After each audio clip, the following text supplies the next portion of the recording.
Mer se déchaîne, si le vent souffle fort, si le barque t'entraîne, n'aie pas peur de la mort.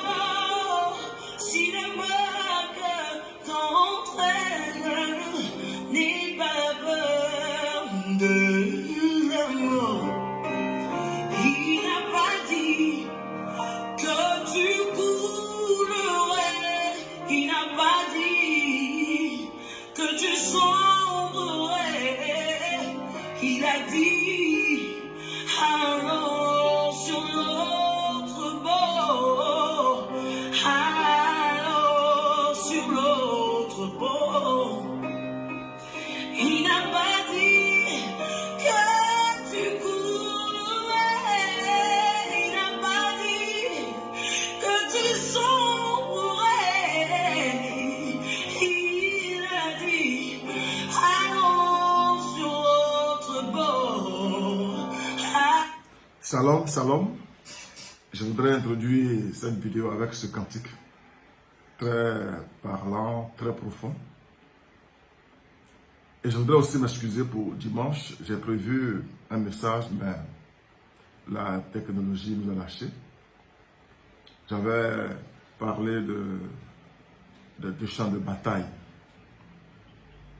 J'avais illustré cela avec Exode 17, où Moïse était sur la montagne, les mains levées, où Jésus était dans la vallée. Et j'avais dit que il y a le champ physique, le champ naturel, ce que nous voyons.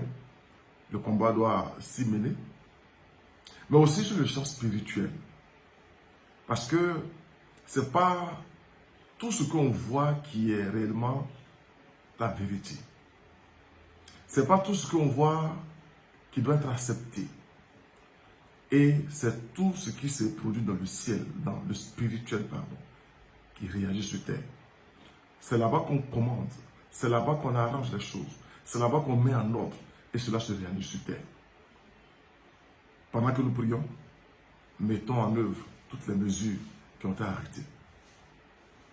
La vidéo était un peu lourde, on n'a pas pu publier cela. Mais ce matin, mon propos est autre.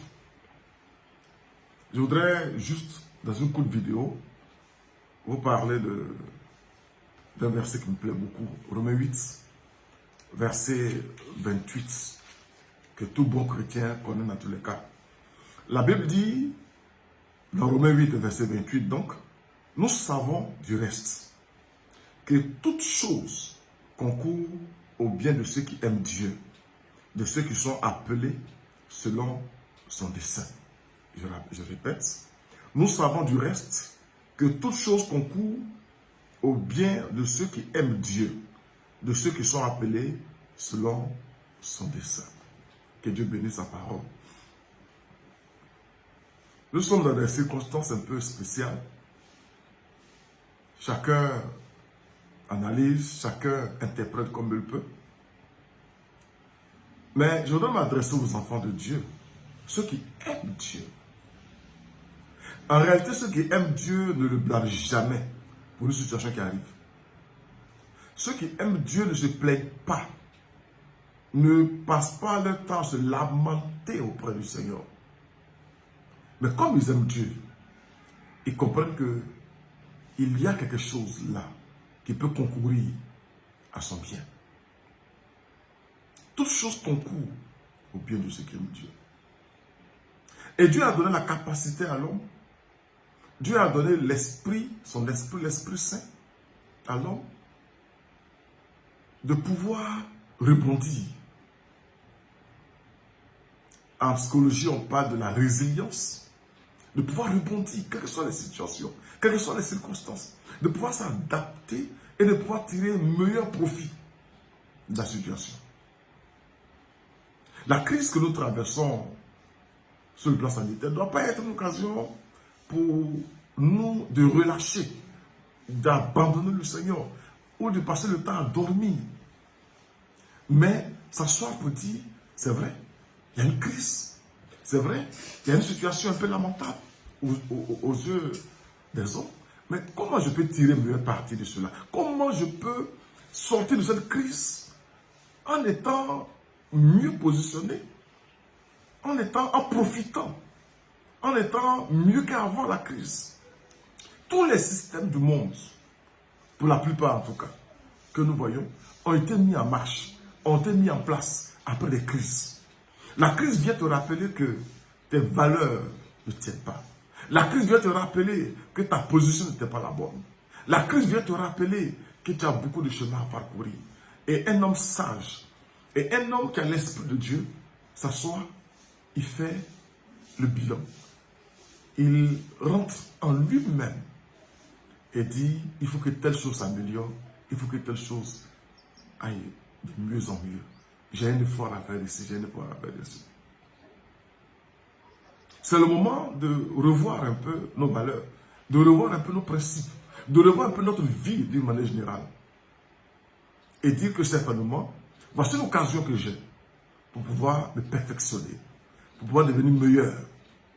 Pour moi-même, pour ma famille, pour mes relations. Nous devons pouvoir donc rebondir. Toute chose concourt au bien de ceux qui aiment Dieu. Parce qu'une crise où on ne va plus sortir à partir de 21h, où les prix ont flambé, où on ne se sait plus les mains. Comment je tire profit de tout ça? Pour rire un peu, il y a des familles qui mangeaient toujours dans les restaurants. Mais aujourd'hui, qui vont apprendre à faire le repas à la maison. C'est un peu positif. C'était pour rire, mais c'est la réalité. Pouvoir tirer meilleur parti. Toute chose concourt au bien de ceux qui aiment Dieu. Nous aimons Dieu. Nous devons pouvoir tirer profit. Tirer profit. Au lieu de se plaindre, au lieu de se lamenter, c'est une occasion pour moi. Tout ce concourt au bien de ceux qui aiment Dieu, ce n'est pas la passivité. C'est à nous de s'asseoir pour établir certains standards, rétablir certaines choses dans notre vie. C'est à nous de nous asseoir pour voir qu'est-ce qui n'a pas marché. Comment je peux revoir mon emploi de temps, revoir ma manière de penser, reconsidérer la parole de Dieu. Nous devons pouvoir sortir de cette crise plus proche du Seigneur. Plus proche du Seigneur. Alors pour cela, il est important que nous puissions reconsidérer la Bible que nous lisons chaque jour. Ce qui arrive, c'est déjà prévu. Quand on parle de prophétie biblique, quand on parle de prophétie de la fin des temps, quand on parle du retour de Jésus-Christ, il y en a qui pensent que c'est tellement lointain. Il y en a qui pensent que c'est même impossible. Mais cette crise, imaginez combien d'églises en un temps record ne font pas de crise dans le monde entier. Personne n'avait pensé que cela pourrait arriver. Personne. C'est l'occasion pour nous de comprendre qu'il faut se rapprocher du Seigneur. De comprendre que la Bible est vraie. Et ce qu'elle a prévu, ce qu'elle a prédit va arriver. Quelqu'un disait, si ce que le Seigneur a dit, si une partie est déjà arrivée, c'est que l'autre va arriver. Et ça va arriver. Donc, rapprochons-nous du Seigneur, de la parole de Dieu. Deuxièmement, comment tirer meilleur parti? C'est réapprendre à prier en famille. Réapprendre à demeurer, à rester en famille. Beaucoup n'avaient pas le temps pour ça.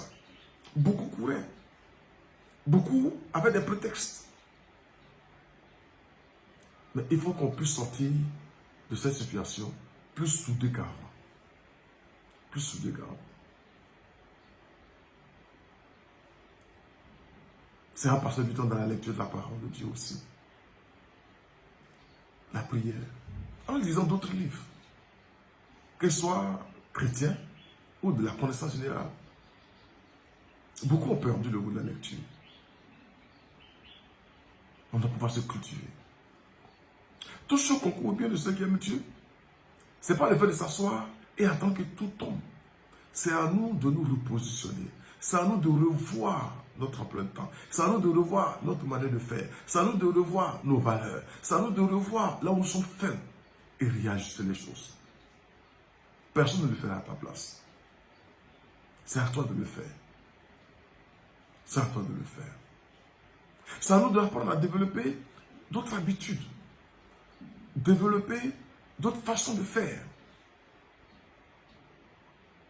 Aujourd'hui, on parle de plus en plus de télétravail. C'est une chose qui existait. Quand vous allez dans la Silicon Valley, aux États-Unis, beaucoup allaient au travail rarement parce que tout se faisait à distance. Mais aujourd'hui, c'est un outil finalement que tout le monde est en train d'exploiter. Tout concourt au bien de ceux qui aiment Dieu, ce n'est pas le fait de rester dans le conservatisme. On dit, moi non, moi je ne peux pas. Je ne vous adresse pas des vidéos sur Facebook, sur WhatsApp. Mais quand les temps changent, il faut changer. Quand les circonstances changent, il faut se réadapter. C'est pourquoi nous devons être souples et nous laisser conduire par l'Esprit de Dieu. Tout ce qu'on avait gardé comme blocage, comme muraille, comme barrière, on était dur, on était carré. Non. Ça n'avance pas, ça ne marche pas. Il faut se réadapter, il faut se refaire, il faut rebondir. C'est pourquoi j'ai parlé en début de la résilience. Ça va se réadapter. Ça va tirer le meilleur profit. Et surtout, ne pas baisser les bras pour dire ce qui est arrivé là, c'est du fatalisme. Si Dieu m'aime, pourquoi ça arrive? Si Dieu m'aime, pourquoi il permet telle chose? C'est le temps de savoir que, à cause de ce que Dieu m'aime, il permet cette situation pour que je puisse me rapprocher de lui. Pour que je puisse avoir du temps pour lui. Pour que je puisse avoir du temps pour mes enfants, pour mon épouse, à la maison. Et je voudrais encourager chacun à utiliser cette situation pour faire concourir. Toutes choses concourent.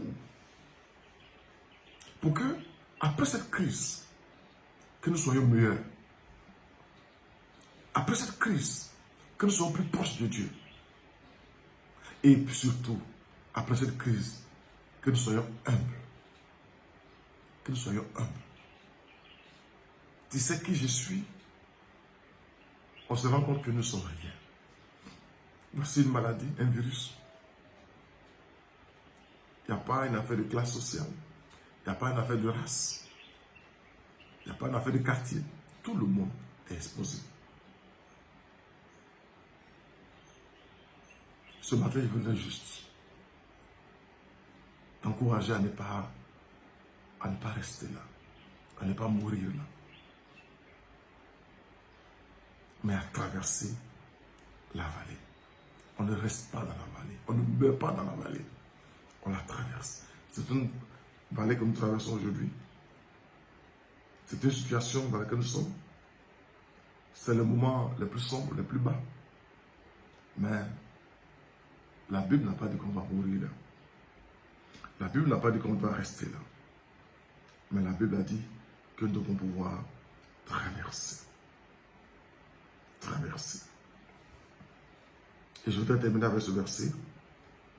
Psaume 23, le verset 4. Quand je marche dans la vallée de l'ombre de la mort, je ne crains aucun mal, car tu es avec moi. Ta houlette et ton bâton me rassurent. Que Dieu vous bénisse, que sa grâce soit sur vous et que nous puissions sortir plus forts qu'avant spirituellement et aussi à tous les niveaux. Que le Seigneur te bénisse, que sa grâce repose sur ta vie. Au nom puissant de Jésus-Christ. Amen. Jésus est fidèle. Jésus-Christ, il est fidèle. Il est fidèle. Amen.